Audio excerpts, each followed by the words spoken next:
All right, so time to get to work.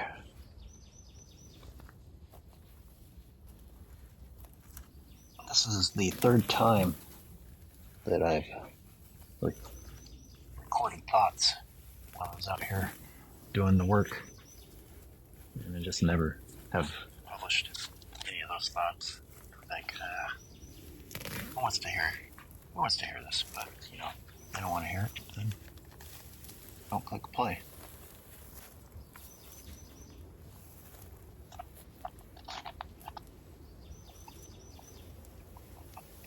The sounds of chainsaws and other management tools in the background as I get ready to work with my hands. I wish more people worked with their hands. Got a ladybug on this Italian thistle.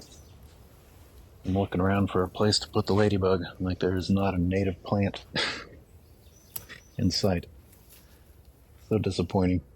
Ladybug, I am about to kill that plant. So let's find another place for you to go. I wonder if some people might say, oh, well, the ladybug was using that plant. See, they're not all bad. Look, at the end of the day, animals want to survive, and they only have what they have, which means they only have what we have left them, which isn't much, and is pretty much never native. Very, very unfortunate. You spend some time thinking about these things from their perspective. You think about how intimate the relationship is. You think about this from an ecological perspective. And we must have just made the lives of these animals absolute hell. I mean, they don't have any of the plants that they evolved with to enjoy or to work with or to build nests with or eat or hide in. And compared to the time frame of an evolutionary process, Europeans showing up and changing the landscape in 100 or so years is like nothing. It's crazy how fast what these animals were accustomed to was taken from them. Ooh, ripped up a big one.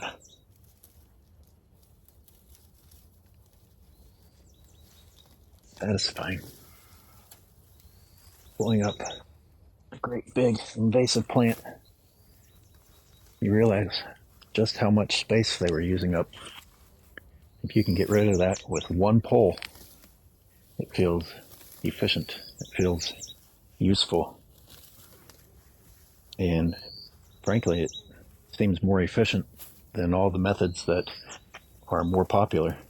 All the methods that I frankly would just refer to as lazy.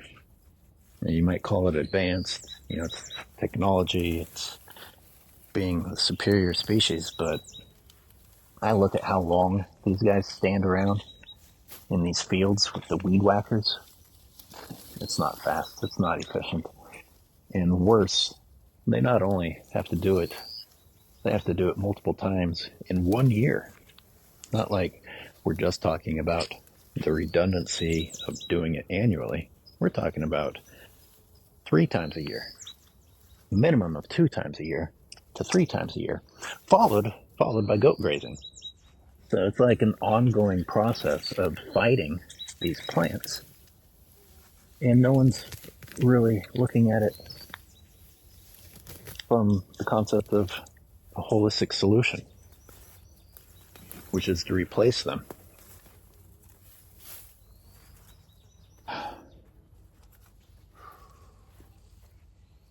But let's talk about resources. Let's talk about humans using their resources. Excuse me. Big one here. Oh, shit.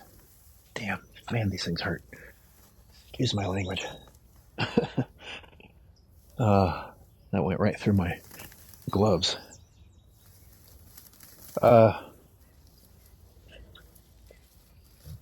One of the arguments I've seen people present if I start to make a good point about goat grazing being bad for habitat, for the wildlife, for native plants, is that, well, what's your solution? And my answer is, we can't really pursue a true solution until you stop pursuing the false solution. I mean, people aren't even looking into an alternate solution. If we're going to call ourselves advanced and superior and intelligent, you can't say that the best we can come up with is just unleashing a massive herd of animals that don't belong in a place on that place, and then no one's even really supervising what's taking place. Sure, there's people here. There's the goat herders, or whatever we're going to call them. The funny thing about that is they don't do anything. I mean, the fence goes up and the goats do their damage. I mean, there's no such thing as them guiding these animals away from plants that they shouldn't be eating. I mean, you hardly see the experts involved at all. I catch them asleep or inside their trailers or things like that most of the time. What's really funny about that is they solve all this with marketing. You know, it's obvious that they use the cheapest labor that they can find, which, as usual, is migrant laborers, but they just put a marketing spin on it and say that, oh, we brought in these experts from Peru and South America with their history, their culture of doing this. Like, no. No. I'm sure that worked on most people. But first thing, everyone introduced animal agriculture somewhere in recent history. You know, it doesn't go back that far. But more importantly, is whatever expertise they may or may not have is out the window when the only thing that happens is fences go up and the goats destroy everything in their path. In fact, the only thing that's safe from the goats are human neighborhoods. That's the only thing safe from the goats.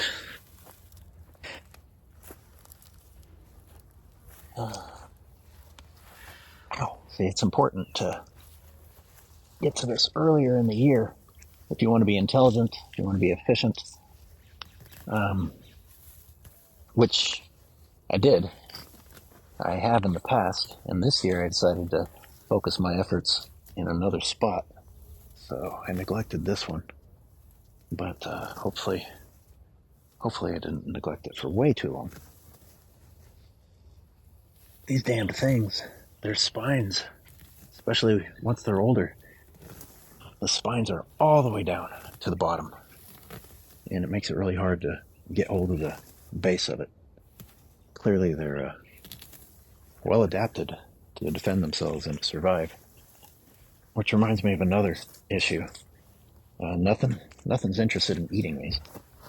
Nothing seems even interested in eating the invasive grasses. I mean, that can't be entirely true, but for the most part, they almost always look untouched. I'm having to use a tool. This one's really big.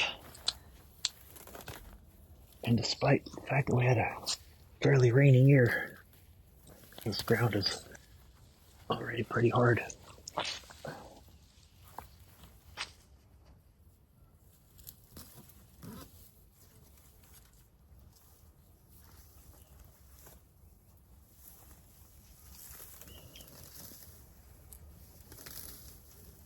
My dogs are asking to be put in a new spot, looking for shade.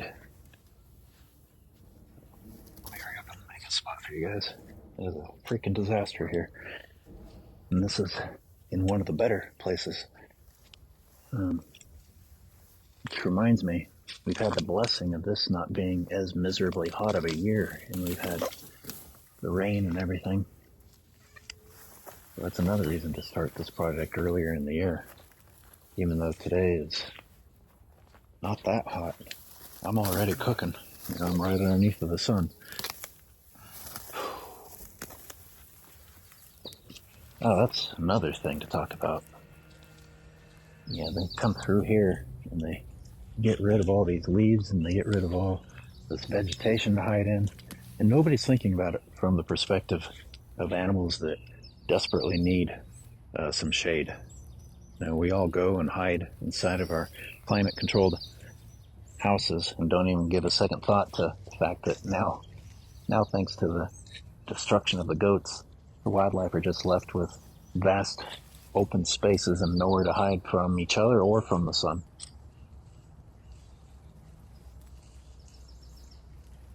Adding insult to injury, on those dry years, in the few cases that there was any water at all, well, the goats came through and drank it or muddied up and puddled those little spots of water.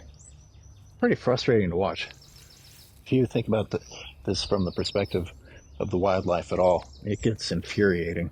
It's pretty clear that the people in charge, who are supposed to be our environmental scientists or biologists, are approaching this very, very disconnectedly.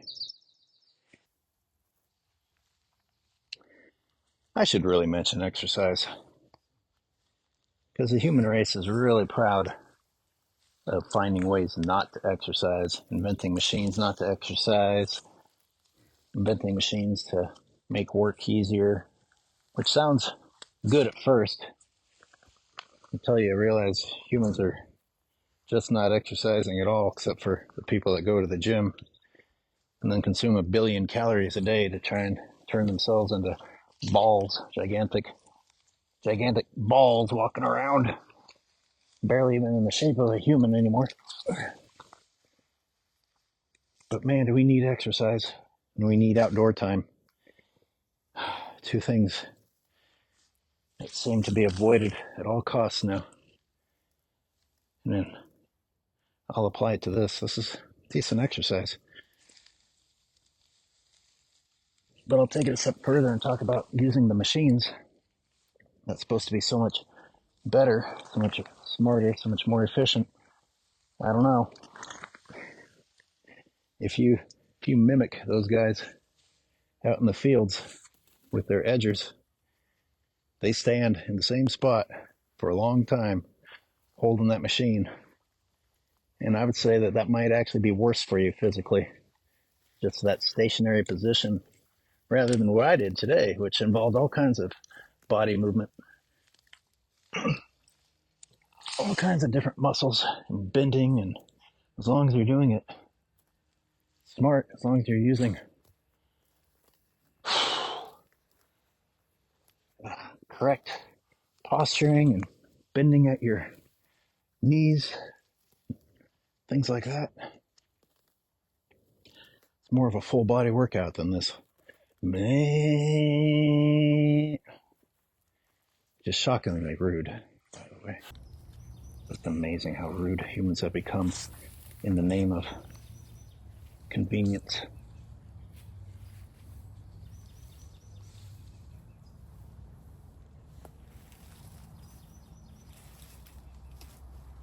It's kind of hard to stop now that I see the progress. The motivator.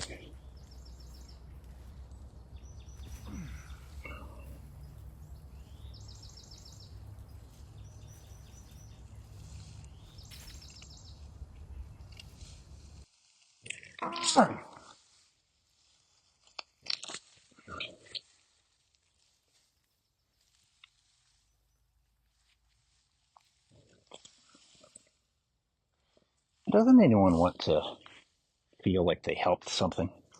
Is that really such a foreign concept? The reward of knowing that you helped something? People are so excited about hurting things. So excited about murdering animals. So excited about chopping down trees. So excited about getting bird nests and things like that away from houses and stuff. It just seems like we've lost any concept whatsoever that it's also rewarding to do nice things.